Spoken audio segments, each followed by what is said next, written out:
La nouveauté d'Outlook 2013 est que vous pouvez à présent envoyer un publipostage directement à partir d'Outlook. Vous pourrez ainsi envoyer un emailing comme une newsletter par exemple. Pour cela, sélectionnez les contacts concernés par cet emailing. Ou encore, si vous souhaitez envoyer à l'ensemble de votre carnet d'adresses cet email, vous pouvez uniquement sélectionner n'importe lequel de vos contacts. Puis, depuis le ruban, vous avez une fonctionnalité ici, Fusion et publipostage. Je sélectionne cette fonctionnalité et là, vous pouvez maintenant paramétrer les options. En haut à gauche, je dois sélectionner les personnes concernées par cet emailing. Ici, il s'agit de tous mes contacts. Je conserve bien. Mais si vous avez sélectionné des contacts, cliquez bien ici au niveau de la ligne concernée. Je conserve donc tous les contacts. En dessous, vous avez deux possibilités. Soit vous avez déjà créé votre document, votre newsletter, votre email. Sélectionnez donc Document existant. Par contre, si vous n'avez pas encore édité votre document, cliquez ici sur Nouveau document. Je clique donc sur Document existant. Ensuite, il m'est possible de sélectionner Parcourir, ce qui me permet d'avoir un explorateur Windows. Ici, j'ai sauvegardé ma newsletter sur le bureau. Je clique donc sur Bureau dans le volet de gauche, puis je recherche mon document en utilisant la barre de défilement. Je double-clique ici sur Newsletter décembre, ce qui me permet d'intégrer ce document en tant que email. Puis, vous pouvez en dessous décider de conserver les données concernant la liste des contacts concernés par ce publipostage. Vous pourrez par la suite réutiliser ces données en cliquant ici sur la case, puis en sélectionnant Parcourir. Je décoche puisqu'il s'agit ici de tout mon répertoire.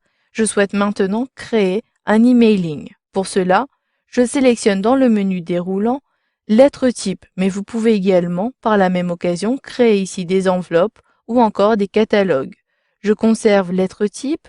Dans la zone de droite, je souhaite, cette fois-ci, ne pas fusionner avec un nouveau document ou une imprimante, mais plutôt avec ma messagerie pour créer un emailing. Donc je clique ici sur Messagerie. Vous pouvez compléter l'objet de votre message. Pour ma part, il s'agit d'une newsletter décembre.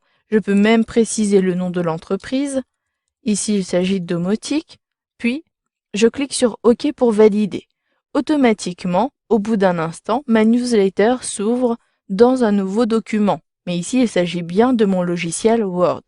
Je peux ainsi préciser les noms et les prénoms de mes différents contacts. Ici, à la place de nom et prénom, j'ajoute les champs de fusion du publipostage. Pour cela, depuis Word, vous avez ici un onglet Publipostage, insérer un champ de fusion. Je clique sur le menu déroulant. Vous avez ici la possibilité de préciser soit une adresse de messagerie. Vous pouvez également compléter par boîte postale, etc. Ici, je souhaite simplement préciser le nom et le prénom. J'appuie sur la touche N de mon clavier et je souhaite même avoir le nom complet. Je clique ici sur Nom complet et je sélectionne Insérer. Puis, je ferme ici mon document. Une fois que vous avez ajouté vos champs de fusion, sélectionnez ici le bouton Terminer et fusionner situé tout en haut à droite. J'ai ainsi accès à un menu déroulant. Je peux soit modifier les documents individuellement, mais ici, il s'agit d'envoyer les messages électroniques. Je clique donc sur cette fonctionnalité. Un dernier assistant apparaît afin de préciser les informations concernant l'envoi. Je clique sur le menu déroulant et je peux ainsi choisir l'adresse de messagerie. Il s'agit ici de l'adresse numéro 1. Je clique donc sur Adresse de messagerie. Je confirme ici l'objet. Si je souhaite la modifier, rien ne m'empêche. Je peux modifier cette option et je peux même effacer ici Omotique. Vous pouvez également modifier le type du format. Vous pouvez soit joindre le document, l'intégrer en tant que texte brut ou conserver le format HTML d'un message classique. Je conserve ce format-ci. Puis sélectionnez OK pour valider.